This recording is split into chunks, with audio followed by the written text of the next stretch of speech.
Hi, I'm Kelly. I manage the library at HMP Elstoke in Wiltshire. I'm also thrilled to be the South West CKG judge for 2021 and 2022. The three books I've chosen to talk to you about today are not new, but they are still widely available both as ebook and in print in libraries and in bookshops. Hopefully you'll either be reminded of some old favourites or you'll be inspired to try some books that you might have heard of but that you've never picked up. My picture book that I've chosen is Not Now, Bernard. Not Now, Bernard was written and illustrated by David McKee in 1980. Bernard himself doesn't really feature much in the book as he's eaten by a monster fairly early on. Bernard did try to tell his parents about the monster, but they were very busy and said, "Not now, Bernard." The monster then makes several unsuccessful attempts to frighten Bernard's parents, who again are still so busy that they don't even notice, and the monster is told, "Not now, Bernard." The monster then eats Bernard's dinner, plays with Bernard's toys, and eventually is sent to bed in Bernard's bed. The monster is very taken aback by the lack of attention he gets and tries to tell Bernard's mum that he is in fact a monster. But what does she say? "Not now, Bernard." The pictures really tell most of the story in this book. David McKee's style is absolutely classic and easily identifiable. The increasing bewilderment of the monster is really amusing, and the refrain can be spotted a mile off. It's a great book to read together as you can all join in with "Not now, Bernard."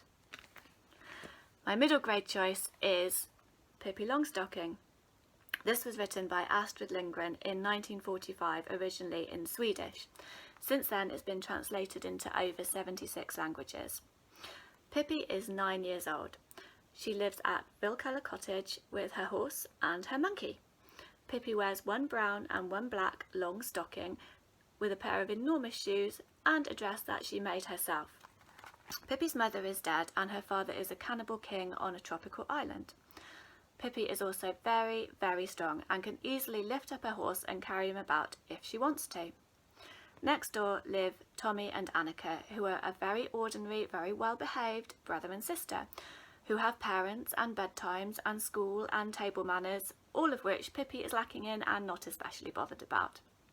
Pippi is kind, she is generous, she is witty, she is smart and pragmatic, and together the three of them have wonderful adventures and fun.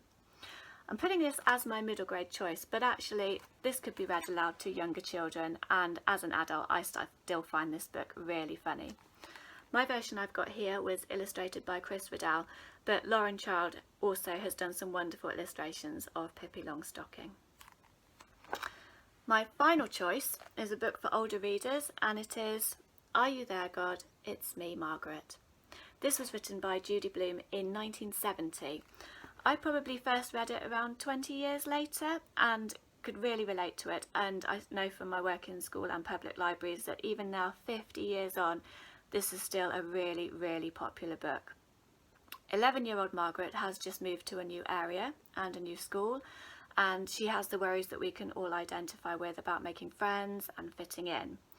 Although some of you might be going, "Oh yes, I know this book, this is the period and the bra book," it actually focuses more on Margaret's struggle with religion. Margaret's mother was Christian, her father was Jewish, and they married under much disapproval from both sets of grandparents, and at least one set effectively disowned them.